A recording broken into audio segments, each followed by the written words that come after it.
Hello guys. So for now, we'll discuss about poem, common words in poetry and the types of poems. So do you know guys, what is the poem? So poem. First, we find out. So what is a poem? A poem is a piece of writing that expresses feelings and ideas using imaginative language.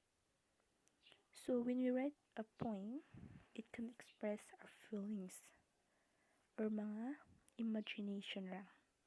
People have been writing poems for thousands of years. A person who writes poetry is called a poet. So a person daw na who writes a poetry or poem, tinatawag na poet. Do you remember this guys? Don't forget this. Poetry. Poetry is a form of literature and a very wide genre of writing. It is a form of imaginative or imagination writing that can be written by anybody. Yeah? So, remember, when you write a poetry, it's just like something your feelings or something your imagination lang. People choose to write poetry based on many different things. So, people choose to write like expressing thoughts and feelings about something in a creative way is what poetry is all about. Poetry has many different forms and can be written in many different ways. Yes, of course. They can be short or long, fun or sad, real or imagined, rhyming or not. It different ways talaga siya guys yung poetry. It depends lang sa imong paggawa. And also there's a lot of freedom when we're writing poetry, and because of this, the writer is able to express their thoughts and feelings in every unique ways. Some of the commonly used in terms in poetry or mga kapag gumawa tayo ng poetry, meron talaga nito stanza, rhymes, and syllables. Pero it depends lang po yan sa inyo guys. Kasi may iba gumawa ng poetry, wala silang kuhaan yung mga rhymes, mga syllables. So, depende lang yan guys. So, in a stanza is a group of lines in a poem. It is often called a verse. So, do you see that guys in the picture? So, when you see this, the stanza 1, it have 4 lines. When in poetry guys, meron talagang 4 lines ka dyan siya. Stanza 1 and stanza 2. 4 lines also.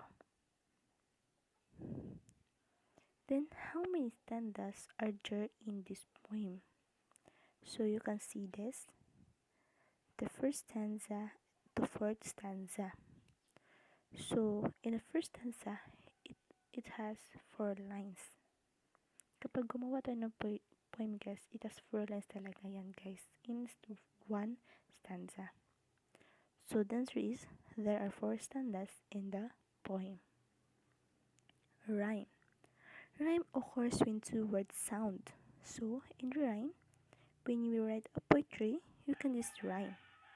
So, para makuha yung mga mag-reader. Rhyme occurs when 2 words sound the same when spoken out loud. These words usually have the same ending sounds. However, they don't need to be spelled at the same. Rhyme is used in poetry to create something interesting to read.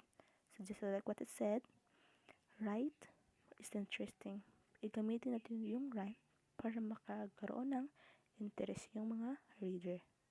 It is used to create a pattern within a poem. So you can see this guys, some examples of rhyme like fright, night, diba? Would, should, hell, mel, pill, still. So, rhyme. So you can remember this guys, rhyme. Using syllables. A syllable is a unit of written or spoken words. Syllables are broken up sounds that are used to create words. So you can see this, guys. So, in cat, when we see syllables, yung pagkabigkas natin. Like, cat, ilan yung pagbigkas natin? Diba? Isa lang. So, cat, one. Fluffy. Flap, one. Fee, two. So, two syllables. Also, guys, yung ibang gumagawa ng mga poetry, na gumawa sila din ng mga syllables para maganda lamang yung kalabasan ng poetry nila. So, it has cat, cheese, mice. So, yung tatlo siya. So, don't forget this, guys, syllables in the poetry. And like this. How many syllables in kindergarten? Diba? Kin, der, gar, ten. So, it has 4 syllables. A, me, zing, Thailand. So, it has 5. The strain is stranger's cat. So, 5. The cute little seashell on sand. It has 8. Brothers is Tinky socks under his messy bed. So it has 11. Learning types of poetry. First, the couplet poetry. Poetry using onomatopoeia. Adjective poetry. Poetry using repetition. Couplet poetry. A couplet is a pair of lines. These two lines typically rhyme together. They're also the same length due to same number of syllables percent. So it is a couplet poetry. Yung couplet, guys, you can see these examples. So examples of couplets. Twinkle, twinkle, little star, how I wonder what you are. So you can see that.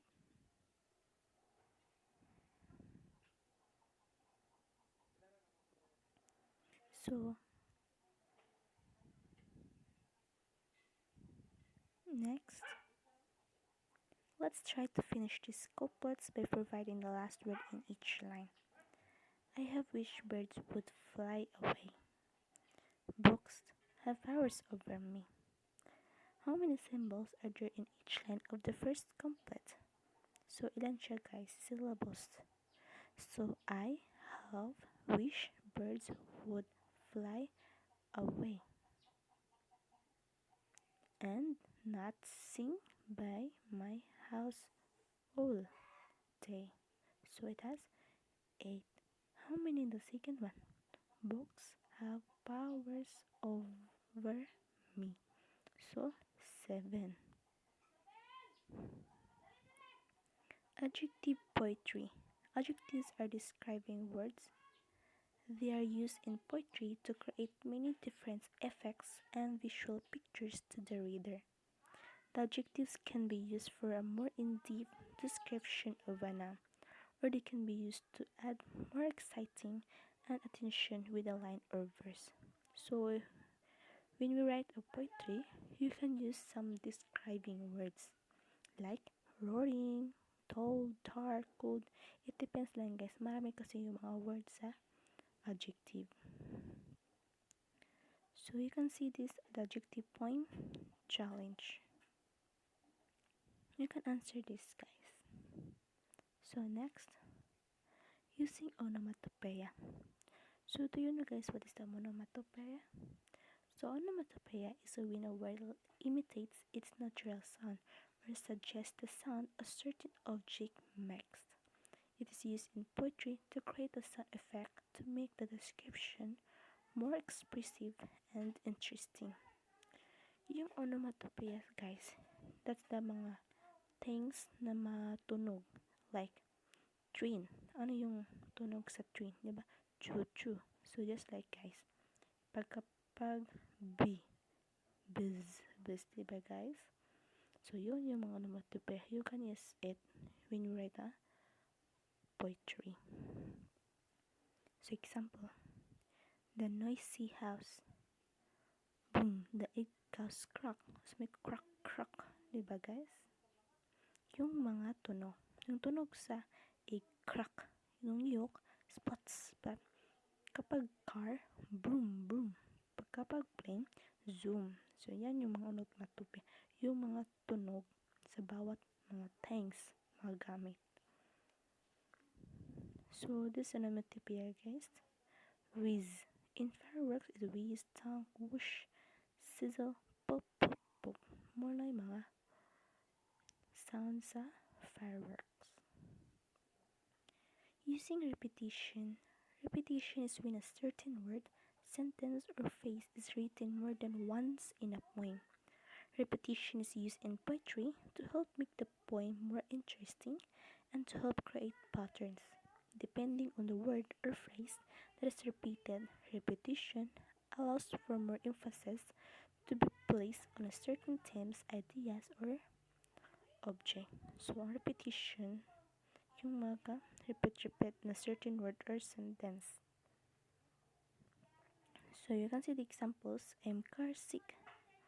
Open a window. I'm car sick. Take this pill. So, you can use, guys, repetition. Yung iba kasi, guys, gumagamit din ng mga repetition. Marami kasi, guys, yung mga technique para gumawa ng mga poetry. So, another example. Which, where do you fly? Under the clouds and over the sky. So, maganda siya, guys, diba? Fly. Yung magkatunog, guys. Yun, diba? Fly, sky. Next. Which, what do you eat? Little black apples from down the street. So, eat and street. Which, what do you think? Drink. Vinegar and honey, red ink. So, drink and ink. Which, where do you sleep? Up in the clouds where the bells are cheap.